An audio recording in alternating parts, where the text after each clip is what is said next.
Welcome to ICU Primary Prepcast. Hi, I'm Maddi. Hi, I'm Swapnil, and today we are going to discuss about pharmacology of hematology, that is all anticoagulants. Are you ready? Yep. So let's take a case scenario. A 64-year-old male with a background history of hypertension and diabetes is diagnosed with atrial fibrillation. Now his CHA2DS2-VASc score he deemed to have a moderate risk of stroke, so he was commenced on Warfarin. Can you please describe the pharmacology of Warfarin? So Warfarin can be divided into the pharmaceutics, pharmacokinetics, and pharmacodynamics. Warfarin is a synthetic coumarin derivative anticoagulant, which is a racemic mixture of two active enantiomers, R and S, with the S enantiomer having 2 to 5 times more anticoagulant activity. Warfarin is available in tablet formulation in a range of doses, which are then titrated to a patient's INR. It is used for thromboembolic prophylaxis in patients with atrial fibrillation, prosthetic heart valves or rheumatic mitral valve disease, and for the treatment of deep vein thrombosis or pulmonary embolism. The pharmacokinetics of warfarin can be divided into the administration and absorption, distribution, metabolism, and elimination. Warfarin is only administered orally as a daily dose and has almost 100% oral bioavailability. Full anticoagulation effect is not achieved until 3 to 5 days from initiation of therapy. Due to warfarin's narrow therapeutic index, multiple interactions, and individual variability, it requires regular monitoring of INR and dose adjustment. Target INR is generally 2 to 3, except in patients with mechanical prosthetic heart valves where it is 2.5 to 3.5. Warfarin is highly protein bound at 99%, primarily to albumin. It therefore has a small volume of distribution of just 0.14 litres per kilogram. It crosses the placenta and is a category D in pregnancy, as it has teratogenic effects in the first trimester of pregnancy and can cause warfarin embryopathy, which is characterized by deafness, seizures, developmental delay, hyperplasia of the nose and extremities, and congenital heart disease. It also causes an increased risk of spontaneous abortion and of fetal hemorrhage throughout the pregnancy, especially in the third trimester. Warfarin undergoes almost complete hepatic metabolism by cytochrome P450 isoenzymes, particularly cytochrome 2C9, which metabolizes S-warfarin, and cytochrome 3A4, which primarily metabolizes R-warfarin, to inactive metabolites. Warfarin should be used in caution in patients with liver dysfunction, as it can potentiate the response to warfarin due to impaired clotting factor synthesis and decreased metabolism of warfarin. Warfarin's metabolites are mainly excreted in the urine.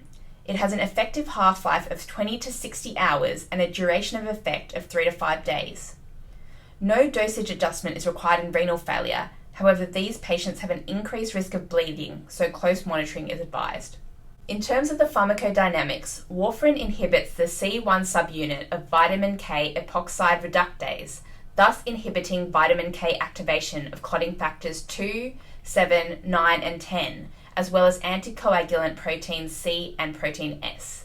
In the normal coagulation cascade, these factors require gamma carboxylation of the glutamate residues to become active, and this is a vitamin K dependent process. Vitamin K is normally reduced by vitamin K reductase to vitamin K hydroquinone, which catalyzes this carboxylation process, that is, activates the clotting factors, and is subsequently converted to vitamin K epoxide.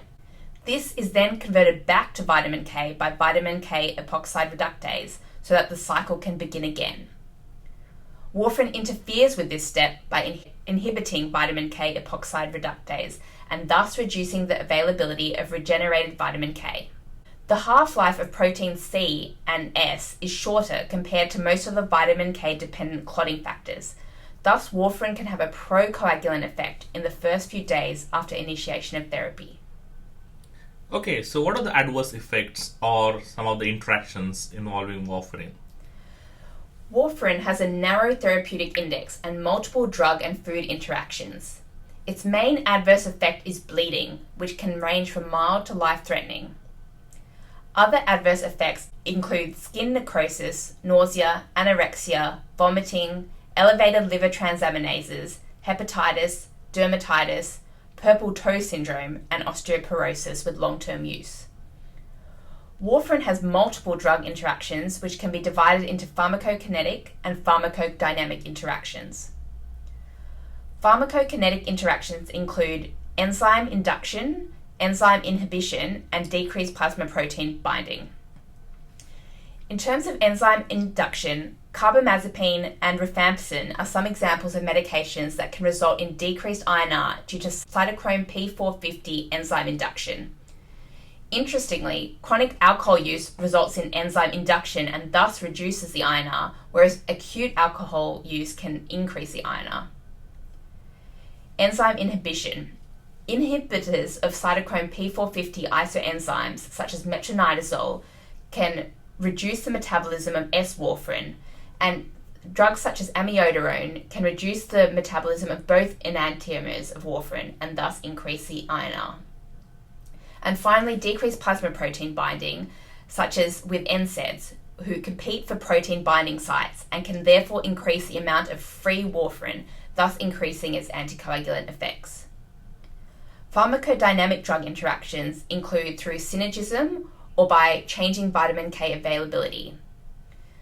So other anticoagulants or antiplatelets such as aspirin or enoxaparin can potentiate warfarin's effect due to synergism. Changing vitamin K availability include drugs like antibiotics, which can decrease intestinal flora and produce bacteria responsible for producing vitamin K.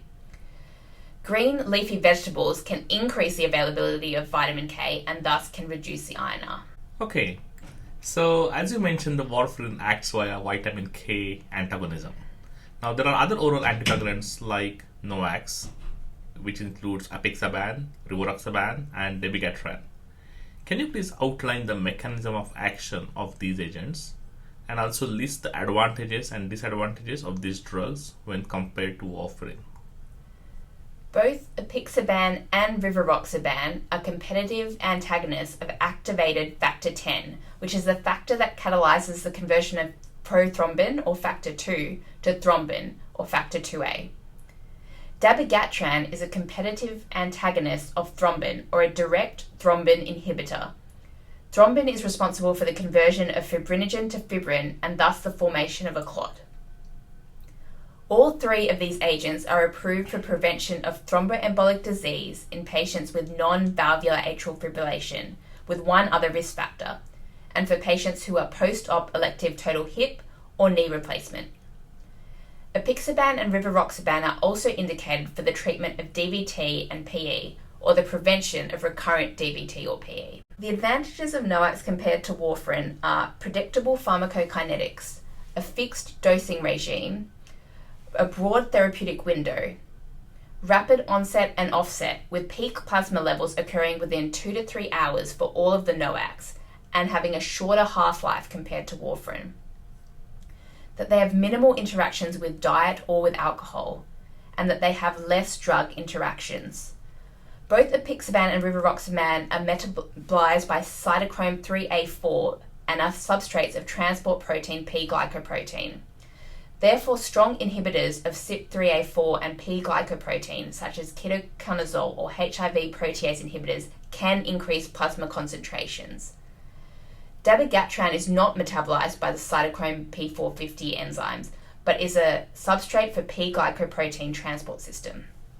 Inducers of P-glycoproteins such as rifampicin or carbamazepine can decrease dabigatran concentrations, while inhibitors such as ketoconazole, amiodarone, and verapamil can increase concentrations.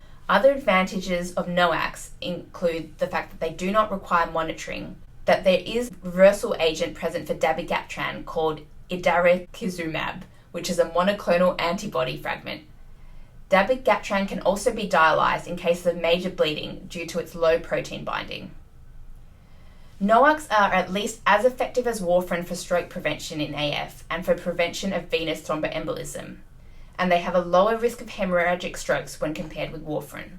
The disadvantages of NOACs are that they have a higher cost and an authority prescription is required, They are not approved for patients with valvular heart disease.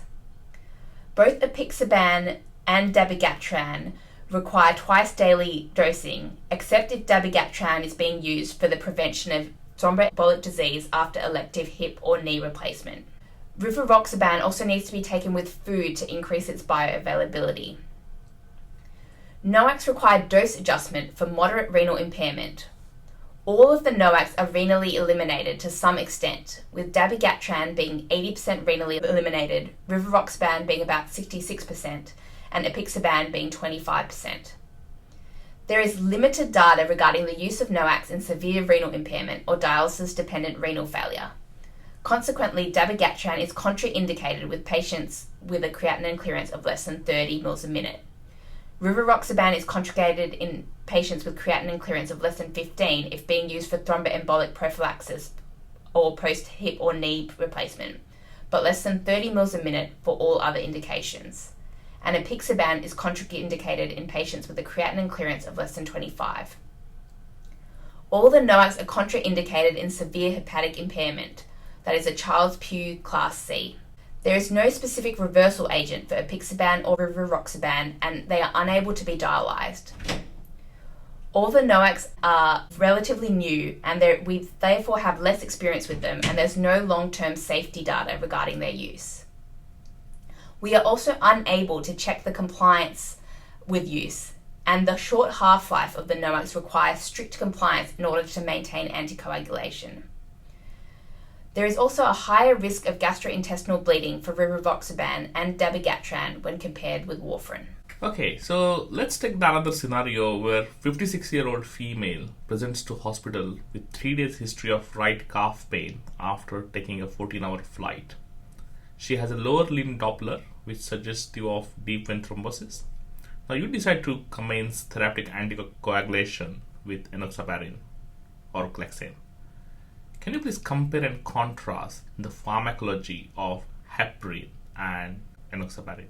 So the pharmacology of both these agents can once again be divided into the pharmaceutics, pharmacokinetics, and pharmacodynamics. Heparin is a naturally occurring mucopolysaccharide released from mast cells derived from porcine and bovine mucosa, while enoxaparin, or low molecular weight heparin, is made via depolymerization of heparin.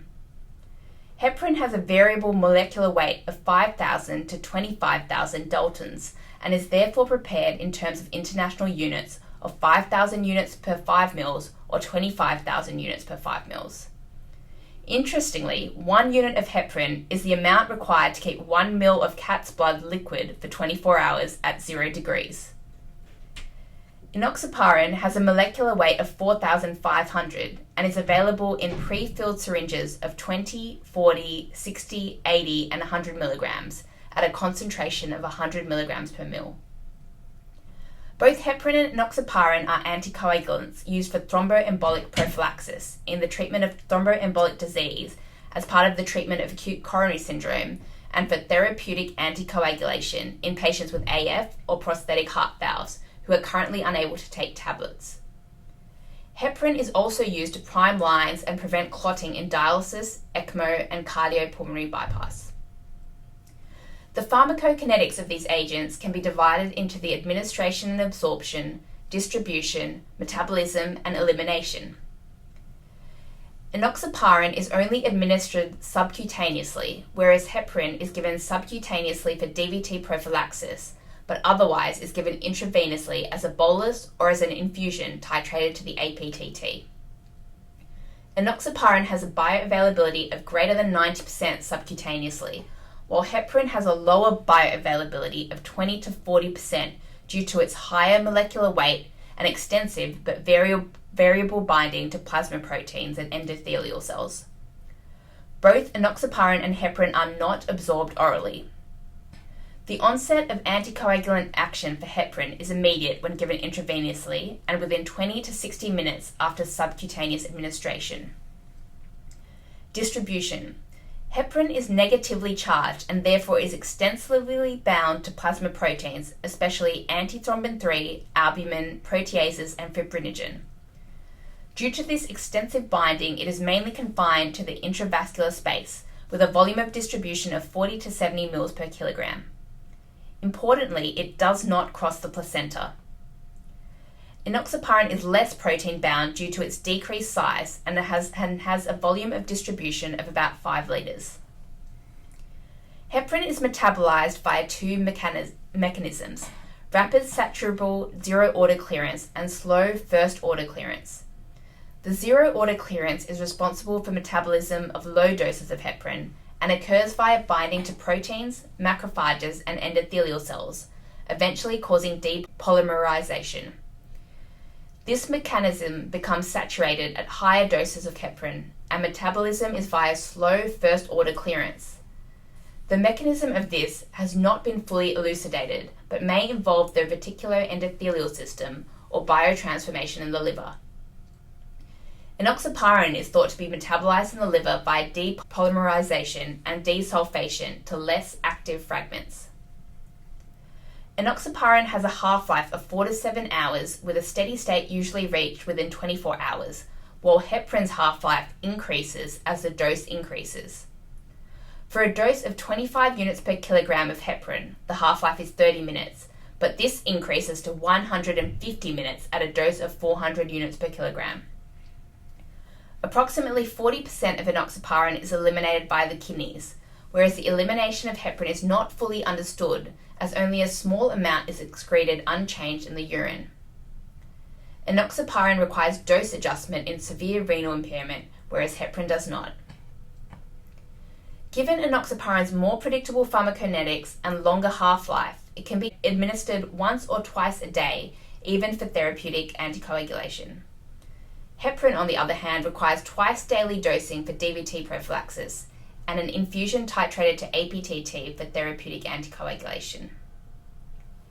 Heparin works by binding to antithrombin 3, which causes conformational change to the active site, resulting in potentiation of its activity by 1,000 times. Antithrombin 3 inhibits multiple clotting factors, especially 2A or thrombin, 9A and 10A, but also 11A and 12A. Inactivation of 2A requires a certain molecular length of heparin. Therefore, as enoxaparin is shorter, it has minimal effect on 2A inhibition, but does inhibit factor 10A. Adverse effects of heparin and enoxaparin are mainly related to the anticoagulant action, causing bleeding. There is also a risk of heparin-induced thrombocytopenia syndrome, which can be non-immune type 1 or immune type 2 mediated. Type 1 HITS is usually mild and self-limiting, whereas type 2 is severe and associated with thrombosis in up to 30% of patients. Heparin has a high incidence of HITS when compared to enoxaparin. Heparin can also cause osteopenia, mineralocorticoid deficiency, alopecia, and elevated liver transaminases. These effects have also been reported with enoxaparin, but are much rarer. Okay, so in your practice, how do you monitor the effect of enoxaparin and heparin? So as I've mentioned earlier, enoxaparin has a more predictable anticoagulant response and less interpatient variability when compared to heparin. Therefore, patients on enoxaparin do not usually require monitoring of the anticoagulant effect. But anti-factor 10A levels may sometimes be measured, especially in patients with severe renal impairment, those who are at the extremes of weight, those who are pregnant, or those at a high risk of bleeding. Heparin is monitored by measuring the APTT every 6 to 24 hours and titrating the APTT to a target range, which depends on the clinical situation, but is generally 1.5 to 2 times the mean normal value. Can you reverse these agents, and if so, how? So heparin can be reversed with protamine sulfate, where 1 milligram reverses 100 units of heparin. Protamine is an alkaline polypeptide initially produced from fish sperm, which binds irreversibly to heparin, forming an inactive complex that neutralizes the anticoagulant effect of heparin within 5 minutes. This complex is then cleared by the reticular endothelial system. However, protamine does have several adverse effects, including hypotension secondary to histamine release, pulmonary hypertension due to complement activation and thromboxane release, dyspnea, bradycardia, and flushing, especially if administered rapidly, nausea and vomiting, allergic reactions, and weak anticoagulant activity if given in high doses. Enoxaparin can only be partially reversed by protamine, as it only partially neutralizes the anti-factor Xa action. The maximum neutralization of factor Xa activity with protamine is about 60%. 1 milligram of protamine is given for every 1 milligram of enoxaparin administered in the previous 8 hours, and half a milligram is given for every 1 milligram given if it has been between 8 to 12 hours since the last dose of enoxaparin. So that's good. Now I can see in your eyes, as usual, you got a question for me. Yep, it's a good one. Okay, I'll try. Okay, so why is heparin a greater pop star than enoxaparin? Oh, Maddi, come on. Seriously, it's already 5 o'clock and I can't think. Because it gives the world more hits. Oh. Nah, I will give you that. This was a good one. Thanks. So, folks, that's the end of our podcast on hematology part 1. Now, next time we'll be back with antiplatelet agents and some miscellaneous agents. Till then, goodbye and have a nice time. Thanks for listening. See you next time.